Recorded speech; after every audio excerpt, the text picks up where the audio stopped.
कि हम सब अपने प्रकृति के अनुसार आचरण करते हैं, तो उसका मतलब अपने प्रकृति का निग्रह किस प्रकार से? देखिए, सभी व्यक्ति के जीवन में तीन चीजें चलती हैं जो प्रकृति के तीन गुण हैं। प्रकृति के सत्व रज तम तीन गुण हैं। गीता में जब अर्जुन ये पूछते हैं ना, अतकेन प्रयुक्तो यम पापम चरति पुरुष अनिच्छन्नपि वार्ष्णेय बलादिव नियोजित, न चाहते हुए इंसान गुनाह कैसे कर देता है। जैसे कोई जबरदस्ती खींच कर ले गया तो वो कैसे चला जाता है उधर। तो भगवान श्री कृष्ण उसके बाद में कहते हैं, काम एष क्रोध एष रजोगुण समुद्भव।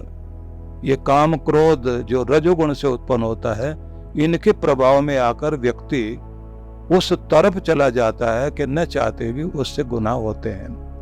अब यहाँ बताया गया है कि कुछ हम प्रभावित होते हैं सत्वगुण से, कुछ हम प्रभावित होते हैं रजोगुण से, कुछ हम प्रभावित होते हैं तमोगुण से। तो ट्रिगर करने वाली चीजें कौन सी हैं? जैसे आप लोगों को जो है ना, आप हवाई अड्डे पर जा रहे होते हैं तो आपके रास्ते पर उन लोगों ने दोनों तरफ दुकान दिखाई भी होती है, आपको मोड़ के उस तरफ लेके जाते हैं।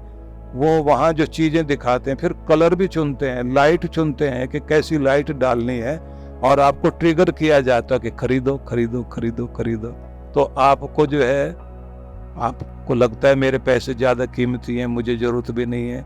लेकिन जैसे आप आगे जाते हैं तो नए मॉडल की, नए रंग की, नए डिजाइन की चीज़ें दिखाई देती हैं। आप कहते हैं पूछने में क्या हर्ज है, भाव ताव कर लेते हैं। और उसके बाद जैसे वो सेल्समैन, सेल्स गर्ल्स वगैरह जो आपको मिलते हैं, वो जो मुस्करा करके आपसे बात करते हैं और फिर उसके बाद कहते हैं ले लीजिए, आप कैसे काम आएंगे, और फिर आप उसको खरीद लेते हैं। तो वो कुछ ट्रिगर करने वाली जो चीजें हैं, ऐसे आपके भीतर जो है ये सत्वगुण, रजोगुण, तमोगुण जो प्रकृति का अपना रूप है, वो आपको प्रभावित करता है। और प्रभावित करता है तो उसके आधार पर आप अपने ऊपर नियंत्रण नहीं रख पाते, प्रकृति अपना काम कर जाती है। लेकिन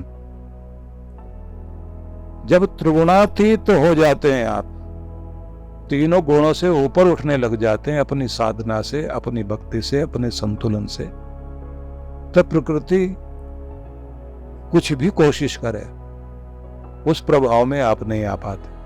तो वो अभ्यास की चीज है, तप की चीज है, साधना की चीज है।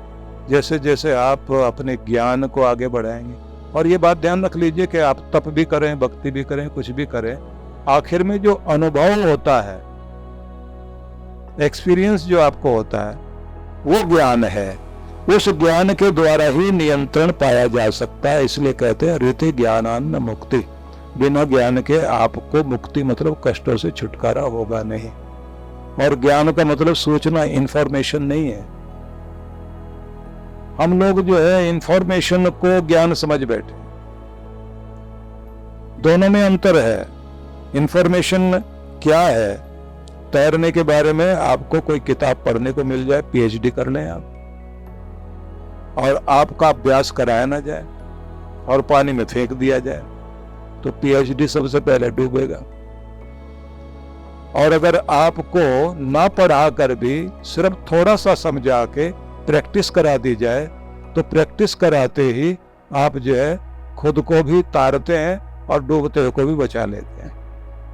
तो थ्योरी जो है महत्वपूर्ण है, लेकिन जो प्रैक्टिकल है, प्रैक्टिकल करने के बाद जो आपको एक्सपीरियंस होता है, अनुभूति होती, वो ज्ञान है। वो ज्ञान आपको बचाता है। इसी तरह से अभ्यास से, जप से, तप से, साधना से और दुनिया भर के अनुभव करने के बाद जब आप अपना संतुलन साधते हैं, तब आप प्रकृति पर विजय पाने में सफल होते हैं।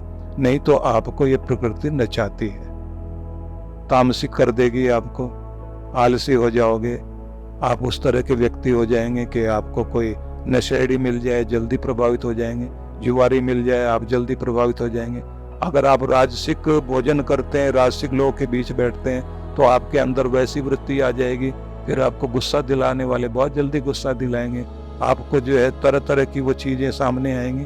अपनी सफलता के लिए आप कंपटीशन में पड़ेंगे, दूसरों को गिरा करके भी आगे आएंगे। अगर आपके जीवन में राजसिकता है, तामसिकता है, लेकिन सात्विकता का प्रभाव अधिक है, तो आप अपनी उन्नति करोगे, लेकिन दूसरे को गिरा कर नहीं करोगे। लेकिन जब आप इन तीनों गुणों से ऊपर उठ जाते हैं, तब आपके सोचने का ढंग ही बदल जाएगा। तब आपकी स्थिति ये होगी कि आप संसार में रहेंगे ऊपर उठकर।